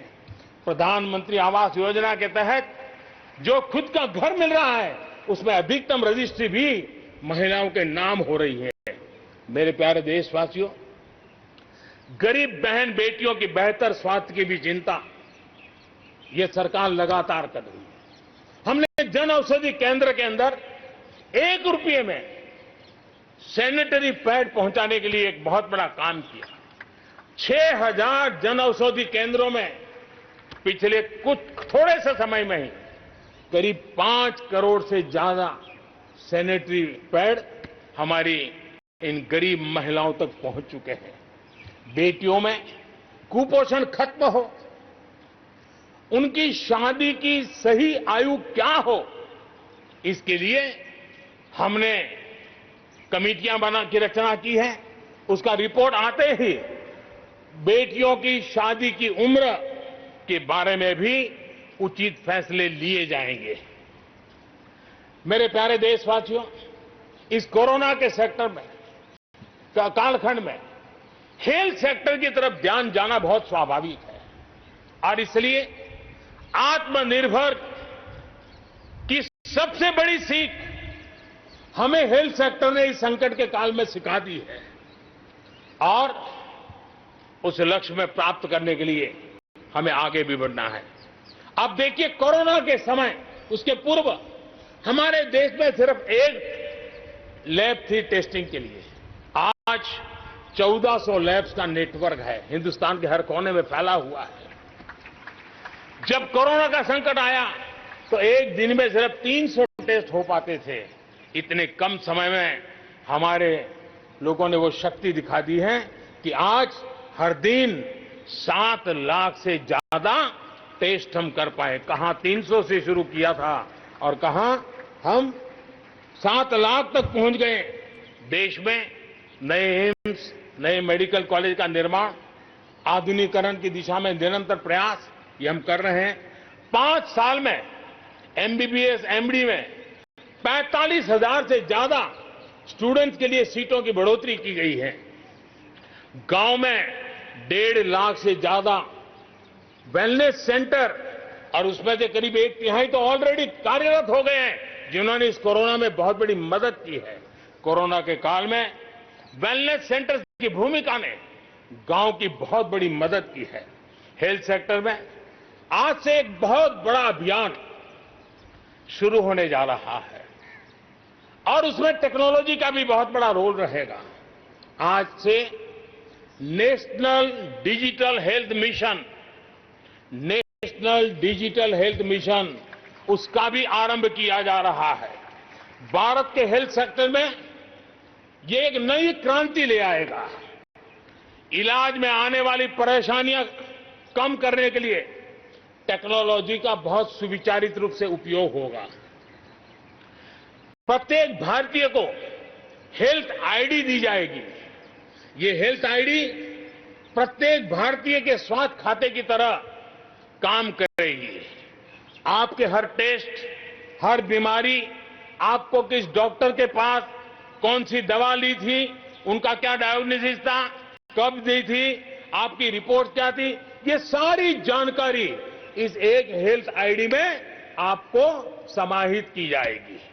डॉक्टर से अपॉइंटमेंट हो, पैसा जमा करना हो, अस्पताल में पर्ची बनवाने की भागदौड़ हो, तमाम दिक्कतें नेशनल डिजिटल हेल्थ मिशन के माध्यम से अनेक मुसीबतों से मुक्ति मिलेगी और उत्तम स्वास्थ्य के लिए हमारा कोई भी नागरिक सही फैसले कर पाएगा। ये व्यवस्था उसे होने वाली है। मेरे प्यारे देशवासियों, जब भी अब कोरोना की बात आती है तो एक बात स्वाभाविक है, हर किसी के मन में सवाल है, कोरोना की वैक्सीन कब तैयार होगी? ये सवाल हर एक के मन में है, पूरी दुनिया में है। मैं आज देशवासियों को कहना चाहूंगा, देश के हमारे वैज्ञानिकों की प्रतिभा एक ऋषि मुनि की तरह लेबोरेटरी में जी जान से जुटे हुए हैं, अखंड एक निष्ठ तपस्या कर रहे हैं, बड़ी कड़ी मेहनत कर रहे हैं और भारत में एक नहीं, दो नहीं, तीन वैक्सीन उसके टेस्टिंग के अलग अलग चरण में है। वैज्ञानिकों से जब हरी झंडी मिल जाएगी, बड़े पैमाने पर प्रोडक्शन होगा और उसकी तैयारियां भी पूरी तरह रेडी हैं और तेजी से प्रोडक्शन के साथ वैक्सीन हर भारतीय तक कम से कम समय में कैसे पहुंचे, उसका खाका भी तैयार है, उसका रूपरेखा भी तैयार है। मेरे प्यारे देशवासियों, हमारे देश में अलग अलग जगहों पर विकास की तस्वीर अलग अलग है। कुछ क्षेत्र बहुत आगे हैं, कुछ क्षेत्र बहुत पीछे हैं। ये असंतुलन आत्मनिर्भर भारत के सामने एक महत्वपूर्ण चुनौती मैं मान सकता हूं और इसलिए जैसा मैंने प्रारंभ में कहा, 110 आकांक्षी जिलों पर हम बल दे रहे हैं, उसको विकास की बराबरी लाना चाहते हैं। हम विकास के इकोसिस्टम बनाना, कनेक्टिविटी को सुधारना, ये हमारी प्राथमिकता है। अब आप देखें, हिंदुस्तान का पश्चिमी भाग और हिंदुस्तान को मध्य से देखिए हिंदुस्तान का पूर्वी भाग, पूर्वी उत्तर प्रदेश हो, बिहार हो, बंगाल हो, नॉर्थ ही हो, उड़ीसा हो, ये सारे हमारे क्षेत्र अपार संपदा है, प्राकृतिक संपदा के भंडार है। यहाँ के लोग सामर्थ्यवान है, शक्तिवान है, प्रतिभावान है, लेकिन अवसरों के अभाव में ये क्षेत्र हमारे असंतुलन रहा है और इसलिए हमने अनेक नए कदम उठाए। ईस्टर्न डेडिकेटेड फ्रेट कॉरिडोर हो, पूर्व में गैस पाइपलाइन से जोड़ने की बात हो, नए रोड रेल का इंफ्रास्ट्रक्चर खड़ा करना हो, वहां नए पोर्ट बनाने हो, यानी एक प्रकार से पूरा डेवलपमेंट के लिए जो इंफ्रास्ट्रक्चर का खाका होना चाहिए, बड़ा होलिस्टिक तरीके से विकसित हम कर रहे हैं ताकि हमारे क्षेत्र भी विकास की दिशा में। उसी प्रकार से लेह लद्दाख, करगिल, जम्मू कश्मीर एक क्षेत्र, एक प्रकार से इस क्षेत्र को एक वर्ष पूर्व 370 से आजादी मिल चुकी है। एक साल पूरा हो चुका है। ये एक साल जम्मू कश्मीर के एक नई विकास यात्रा का बड़ा महत्वपूर्ण पड़ाव है।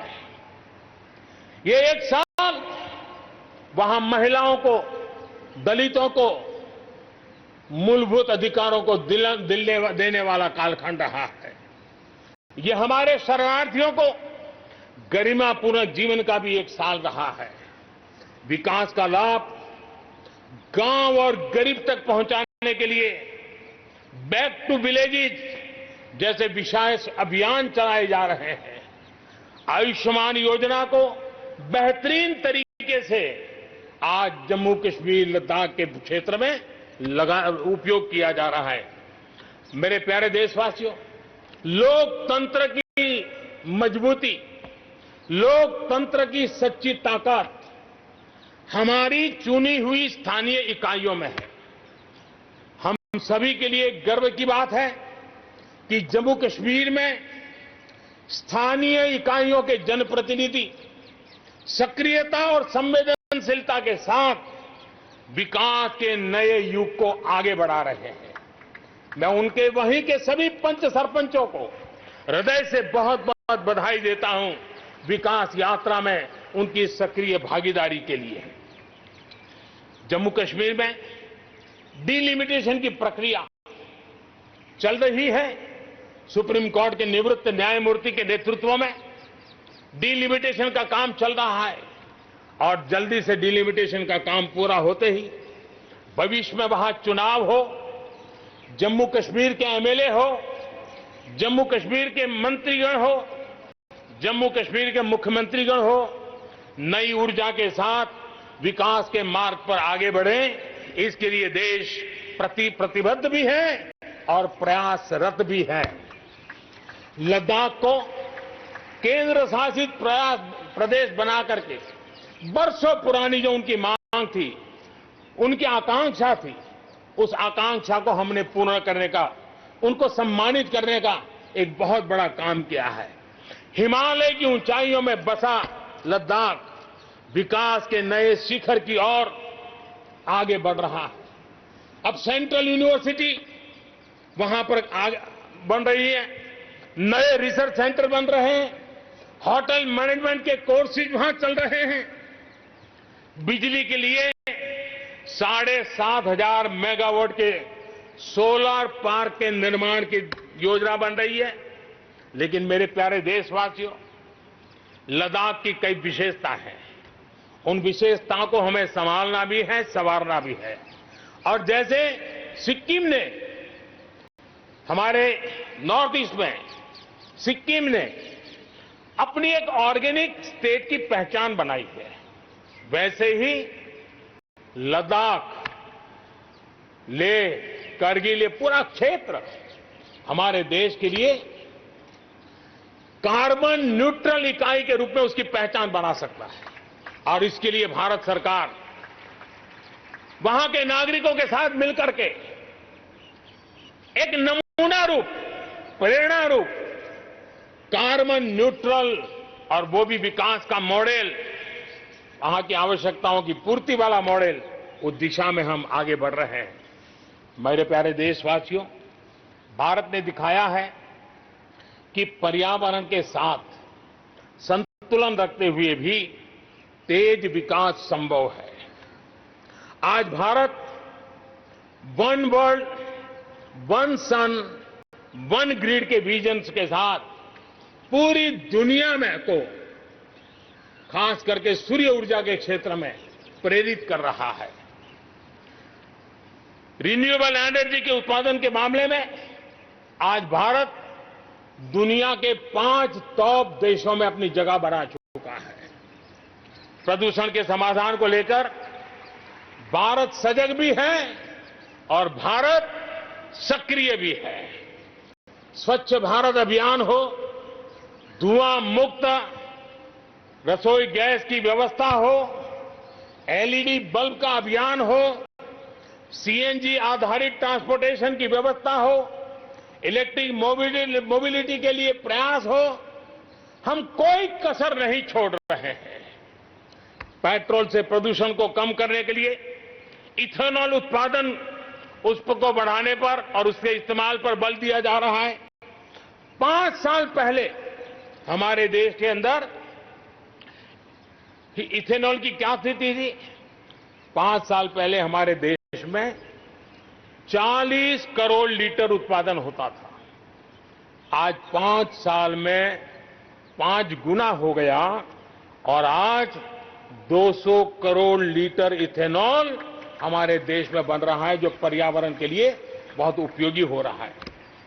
मेरे प्यारे देशवासियों, देश के 100 शहरों में, चुने हुए 100 शहरों में प्रदूषण कम करने के लिए हम एक होलिस्टिक अप्रोच के साथ, एक इंटीग्रेटेड अप्रोच के साथ, एक जन भागीदारी के साथ आधुनिक टेक्नोलॉजी का उपयोग भरपूर करते हुए हम उसे प्रदूषण कम करने की दिशा में एक मिशन मोड में काम करने वाले हैं। मेरे प्यारे देशवासियों, भारत इस बात को गर्व से कह सकता है, भारत उन बहुत कम देशों में से एक है जहां जंगलों का विस्तार हो रहा है। अपनी बायोडायवर्सिटी के संरक्षण और संवर्धन के लिए भारत पूरी तरह संवेदनशील है। हम लोगों ने सफलतापूर्वक प्रोजेक्ट टाइगर, प्रोजेक्ट एलिफेंट हमने सफलतापूर्वक आगे बढ़ाया है। हमारे यहां टाइगर की आबादी बढ़ी है। अब आने वाले दिनों में एशियाटिक लायन, प्रोजेक्ट लायन की शुरुआत हो रही है और उसमें प्रोजेक्ट लायन भारतीय शहरों की रक्षा, सुरक्षा, आवश्यक इंफ्रास्ट्रक्चर और विशेष करके उनके लिए जो आवश्यक होता है स्पेशल प्रकार का हेल्थ इंफ्रास्ट्रक्चर, उस पर भी काम किया जाएगा और प्रोजेक्ट लाइन पर बल दिया जाएगा। साथ ही एक और काम को भी हम बढ़ावा देना चाहते हैं और वो है प्रोजेक्ट डॉल्फिन चलाया जाएगा।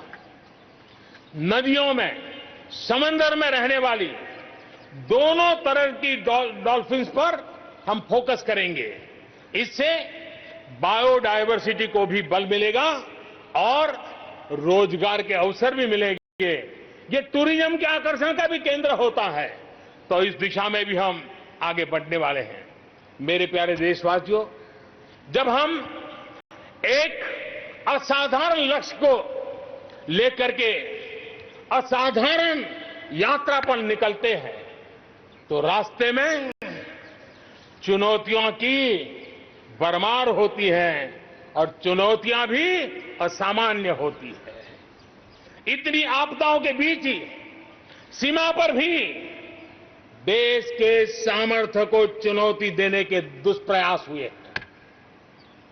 लेकिन एलओसी से लेकर एलएसी तक देश की संप्रभुता पर जिस किसी ने आंख उठाई, देश की सेना ने, हमारे वीर जवानों ने उसका उसी की भाषा में जवाब दिया है।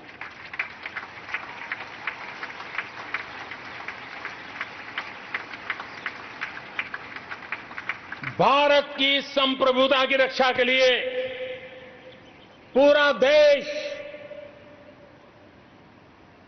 एक जोश से भरा हुआ है, संकल्प से प्रेरित है और सामर्थ्य पर अटूट श्रद्धा के साथ आगे बढ़ रहा है। इस संकल्प के लिए हमारे वीर जवान क्या कर सकते हैं, देश क्या कर सकता है, ये लद्दाख में दुनिया ने देख लिया है।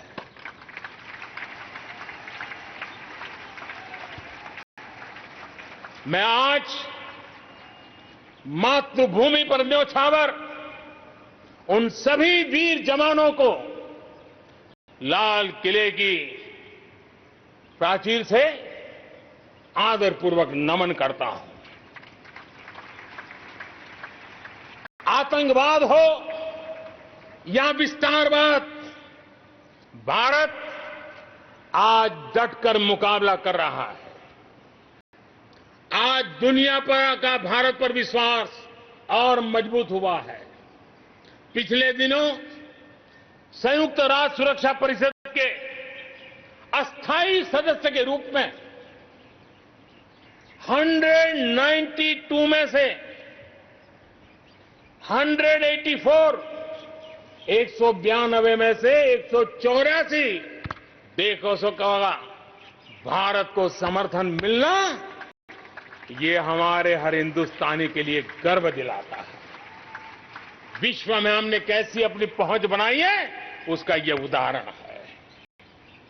और ये तभी संभव होता है जब भारत खुद मजबूत हो, भारत सशक्त हो, भारत सुरक्षित हो।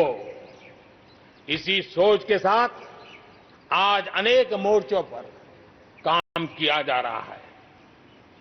मेरे प्यारे देशवासियों, हमारे पड़ोसी देशों के साथ, चाहे वो हमसे जमीन से जुड़े हो या समंदर से, अपने संबंधों का हम सुरक्षा, विकास और विश्वास की साझेदारी के साथ जोड़ रहे हैं।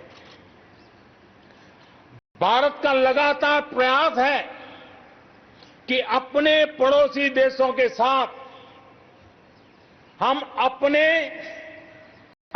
सदियों पुराने सांस्कृतिक, आर्थिक और सामाजिक रिश्तों को और गहराई दें। दक्षिण एशिया में दुनिया की 1/4 जनसंख्या रहती है। हम सहयोग और सहभागिता से इतनी बड़ी जनसंख्या के विकास और समृद्धि की अनगिनत संभावनाएं पैदा कर सकते हैं। इस क्षेत्र के देशों के सभी नेताओं की इस विशाल जनसमूह के विकास और प्रगति के लिए बहुत बड़ी जिम्मेदारी है, एक अहम जिम्मेदारी है। उसे निभाने के लिए दक्षिण एशिया के इन सभी क्षेत्र के सभी लोगों को, राजनेताओं को, शासकों को, बुद्धिजीवियों को भी मैं आह्वान करता हूं, इस पूरे क्षेत्र में जितनी शांति होगी, जितना सौहार्द होगा, उतनी ही ये मानवता के काम आएगी, मानवता के हित में होगा। पूरी दुनिया का हित इसमें समाहित है। आज पड़ोसी सिर्फ वो ही नहीं है जिनसे हमारी भौगोलिक सीमाएं मिलती है, बल्कि वे भी हैं जिनसे हमारे दिल मिलते हैं। जहां रिश्तों में समरसता होती है, मेलजोल रहता है। मुझे खुशी है कि बीते कुछ समय में भारत ने एक्सटेंडेड नेबरहुड के सभी देशों के साथ अपने संबंधों को और मजबूत किया है। पश्चिम एशिया के देशों से हमारे राजनीतिक, आर्थिक और मानवीय संबंधों की प्रगति में कई गुना तेजी आई है। विश्वास अनेक गुना बढ़ गया है। इन देशों के साथ हमारे आर्थिक संबंध, खासकर ऊर्जा क्षेत्र में भागीदारी बहुत महत्वपूर्ण है। इनसे कई देशों में, इन सभी देशों में, ज्यादातर देशों में बहुत बड़ी संख्या में हमारे भारतीय भाई बहन काम कर रहे हैं। जिस प्रकार इन देशों ने कोरोना के संकट के समय भारतीयों की मदद की, भारत सरकार के अनुरोध का सम्मान किया, उसके लिए भारत उन सभी देशों का आभारी है और मैं अपना आभार प्रकट करना चाहता हूं। इस प्रकार हमारे पूर्व के आसियान देश, जो हमारे मैरीटाइम पड़ोसी भी हैं, वो भी हमारे लिए बहुत विशेष महत्व रखते हैं। इनके साथ भारत का हजारों वर्ष पुराना धार्मिक और सांस्कृतिक संबंध है। बौद्ध धर्म की परंपराएं हमें उनसे जोड़ती है। आज भारत इन देशों के साथ सिर्फ सुरक्षा क्षेत्र में नहीं, बल्कि समुद्री संपदा के क्षेत्र में भी सहयोग बढ़ा रहा है। मेरे प्यारे देशवासियों, भारत के जितने प्रयास शांति और सौहार्द के लिए है, उतनी ही प्रतिबद्धता अपनी सुरक्षा और अपनी सेनाओं को सशक्त करने के लिए भी है। रक्षा उत्पादन में आत्मनिर्भर भारत के लिए बड़े कदम उठाए गए हैं। हाल ही में 100 से ज्यादा सैन्य उपकरणों के आयात पर हमने रोक लगा दी है। मिसाइलों से लेकर के हल्के युद्धक हेलीकॉप्टरों तक, असॉल्ट राइफल से लेकर ट्रांसपोर्ट एयरक्राफ्ट तक सभी मेक इन इंडिया हो गए। अपना तेजस भी अपनी तेजी और अपनी ताकत दिखाने के लिए आधुनिक जरूरतों के हिसाब से तैयार हो रहा है। देश की सुरक्षा में हमारे बॉर्डर और कोस्टल इंफ्रास्ट्रक्चर की बहुत बड़ी भूमिका है। आज हिमालय की चोटियां हो या हिंद महासागर के द्वीप, हर दिशा में कनेक्टिविटी के विस्तार पर जोर दिया जा रहा है। लद्दाख से लेकर के अरुणाचल प्रदेश तक बड़े पैमाने पर हमारे देश की सुरक्षा को ध्यान में रखते हुए नई सड़कें तैयार की गई हैं।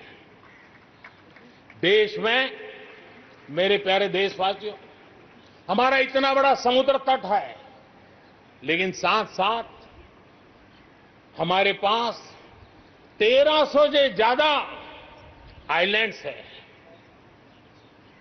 कुछ चुनिंदा आइलैंड के महत्व को देखते हुए तेजी से विकसित करने पर हम आगे बढ़ रहे हैं।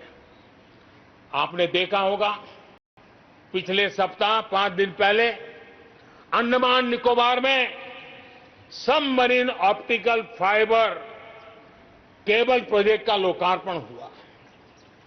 अंडमान निकोबार को भी चेन्नई और दिल्ली जैसी इंटरनेट सुविधा अब उपलब्ध होगी। अब हम आगे लक्षद्वीप को भी इसी तरह जोड़ने के लिए काम को आगे बढ़ाने वाले हैं। अगले 1000 दिन में लक्षद्वीप को भी तेज इंटरनेट की सुविधा से जोड़ने का हमने लक्ष्य रखा है। बॉर्डर और कोस्टल एरिया के युवाओं के विकास, उसको भी सुरक्षा को केंद्र में रखते हुए विकास के मॉडल की दिशा में हम आगे बढ़ रहे हैं और उसमें एक कदम, एक बड़ा अभियान हम शुरू कर रहे हैं। हमारे जो बॉर्डर इलाके हैं, हमारे जो कोस्टल इलाके हैं, वहां के करीब 173 डिस्ट्रिक्ट हैं जो किसी न किसी देश की सीमा या समुद्री तट से जुड़े हुए हैं।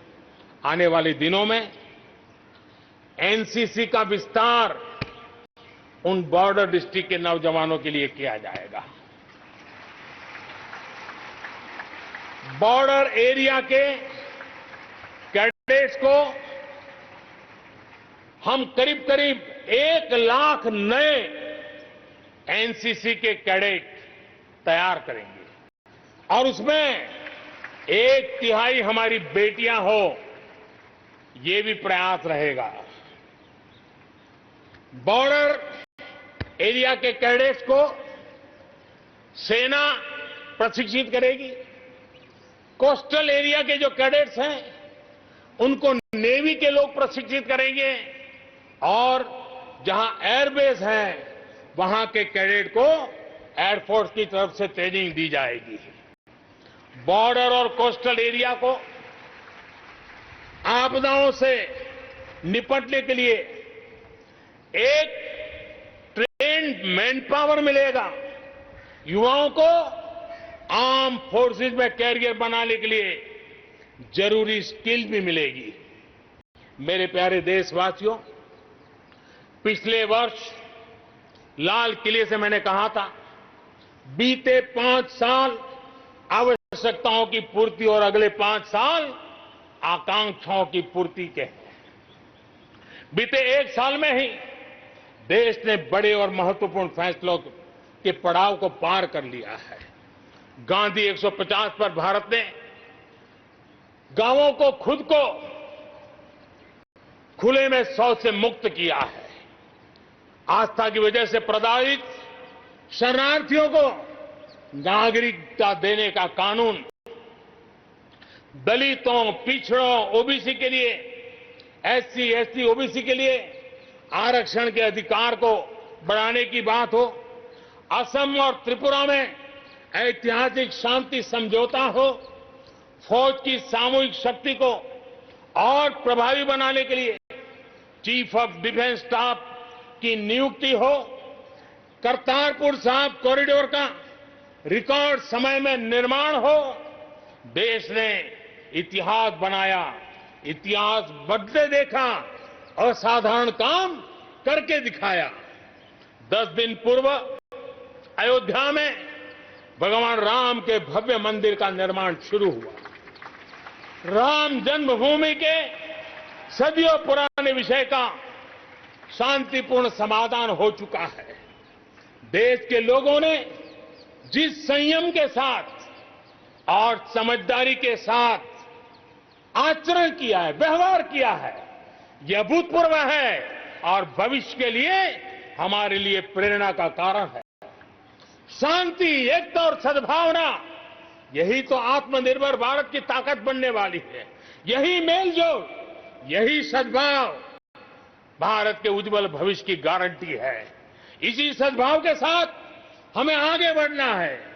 विकास में के इस महायज्ञ में हर हिंदुस्तानी को अपनी कुछ न कुछ आहुति देनी है। इस दशक में भारत नई नीति और नई रीति के साथ ही आगे बढ़ेगा। जब साधारण से काम नहीं चलेगा, अब होती है चलती का वक्त अब चला गया। हमें दुनिया में किसी से कम नहीं, हम सबसे ऊपर रहने का प्रयास करेंगे और इसलिए हम सर्वश्रेष्ठ उत्पादन, सर्वश्रेष्ठ ह्यूमन रिसोर्सेज, सर्वश्रेष्ठ गवर्नेंस, हर चीज में सर्वश्रेष्ठ के लक्ष्य को लेकर के आजादी के 75 साल के लिए हमें आगे बढ़ना है। हमारी पॉलिसीज, हमारे प्रोसेस, हमारे प्रोडक्ट्स, सब कुछ उत्तम से उत्तम हो, बेस्ट हो। तभी एक भारत श्रेष्ठ भारत की परिकल्पना साकार होगी। आज हमें फिर से संकल्प लेने की जरूरत है। ये संकल्प आजादी के लिए बलिदान देने वालों के सपनों को पूरा करने का हो। ये संकल्प 130 करोड़ देशवासियों के लिए हो। ये संकल्प हमारी आने वाली पीढ़ियों के लिए हो, उनके उज्जवल भविष्य के लिए हो। ये संकल्प आत्मनिर्भर भारत के लिए हो। हमें शपथ लेनी होगी, हमें प्रतिज्ञा करनी होगी। हम आयात को कम से कम करने की दिशा में योगदान करेंगे। हम अपने लघु उद्योगों को सशक्त करेंगे। हम सब लोकल के लिए वोकल बनेंगे और हम ज्यादा इनोवेट करेंगे। हम एम्पावर करेंगे अपने युवाओं को, महिलाओं को, आदिवासियों को, दिव्यांगों को, दलितों को, गरीबों को, गांव को, पिछड़ों को, हर किसी को। आज भारत ने असाधारण गति से असंभव को संभव किया है। इसी इच्छा शक्ति, इसी लगन, इसी जज्बे के साथ प्रत्येक भारतीय को आगे बढ़ना है। वर्ष 2022 हमारी आजादी के 75 वर्ष का पर्व अब बस आ ही गया है। हम एक कदम दूर है। हमें दिन रात एक कर देना है। 21वीं सदी का ये तीसरा दशक हमारे सपनों को पूरा करने का दशक होना चाहिए। कोरोना बड़ी विपत्ति है, लेकिन इतनी बड़ी नहीं कि आत्मनिर्भर भारत की विजय यात्रा को वो रोक पाए। मैं देख सकता हूं एक नए प्रभात की लालिमा, एक नए आत्मविश्वास का उदय, एक नए आत्मनिर्भर भारत का शंखनाद। एक बार फिर आप सभी को स्वाधीनता दिवस की कोटि कोटि शुभकामनाएं। आइए मेरे साथ दोनों हाथ के ऊपर करके पूरी ताकत से बोलिए, भारत माता की, भारत माता की, भारत माता की, वंदे वंदे वंदे, जय हिंद।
कोटि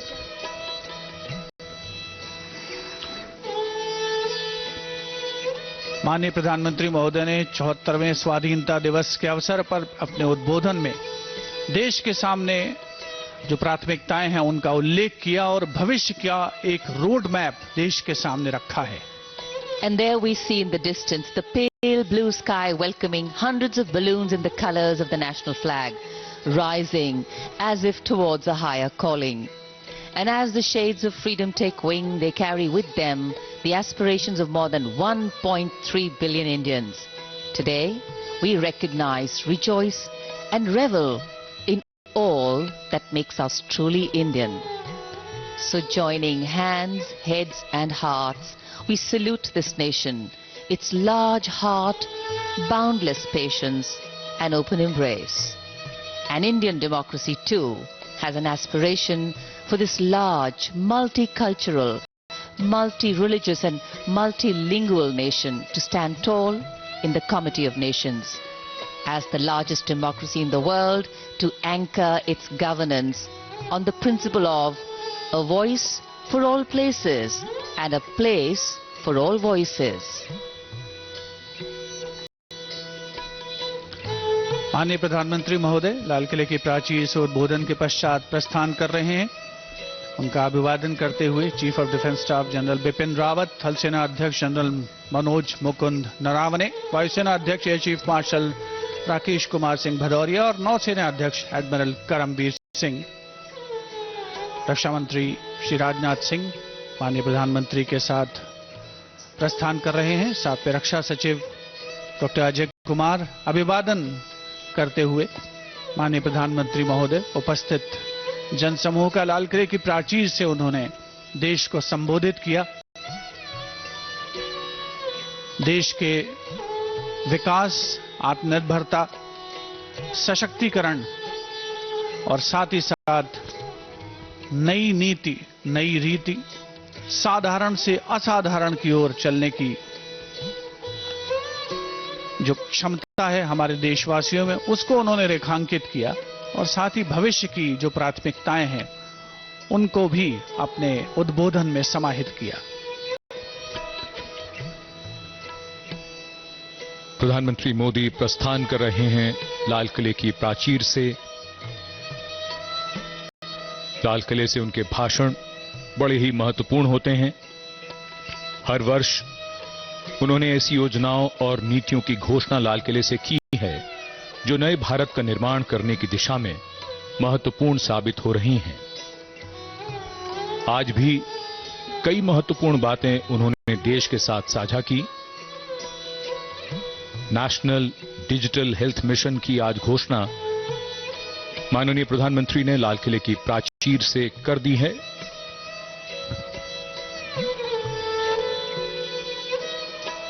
लाहौरी दरवाजे की ओर बढ़ता हुआ उनकी कारों का काफिला,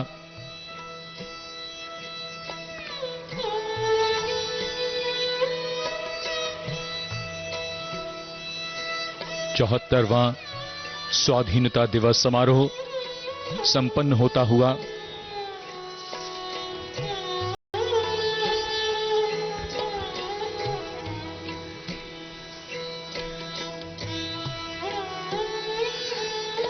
The Prime Minister's carcade exiting the Lahori gate and will now slowly circle towards the front of Red Fort.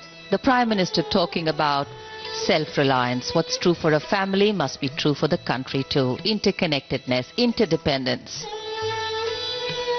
We need to work together, not in silos. All emphasized and stressed upon here today.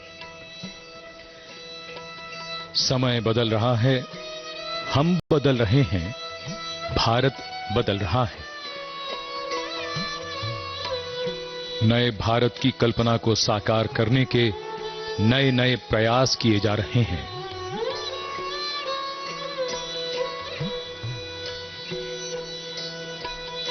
प्रधानमंत्री का वाहन धीमा होता हुआ ये NCC cadets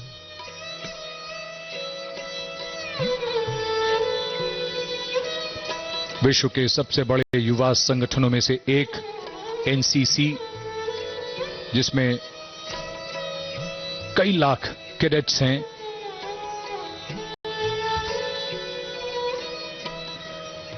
The Prime Minister waving to the NCC cadets here. The NCC, with its motto of unity and discipline, strives to be one of the greatest cohesive forces of the nation, bringing together youth hailing from different parts of the country and instill in them the values of discipline, unity, secularism and camaraderie.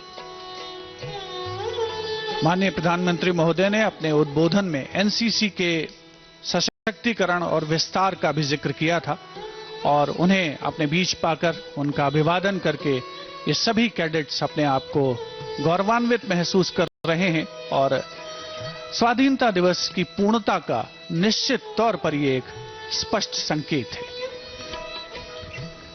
It is indeed a proud moment for each and every cadet here.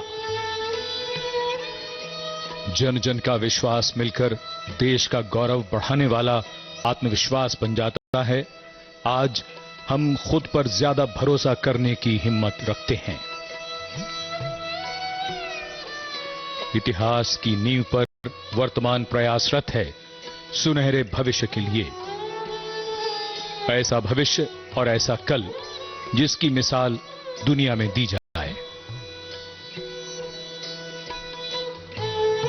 स्वाधीनता दिवस, गौरवशाली दिन और यादगार पल। अब सपनों के नए आकाश तलाशने का समय है। नई ऊर्जा और नई शक्ति से लक्ष्यों को पाने का समय है। प्रगति के पथ पर भारत की गति को लगातार बढ़ते हुए देखना है। ये नया भारत है, ये हमारा भारत है। स्वाधीनता दिवस की अनेक बधाई और शुभकामनाएं। जय हिंद।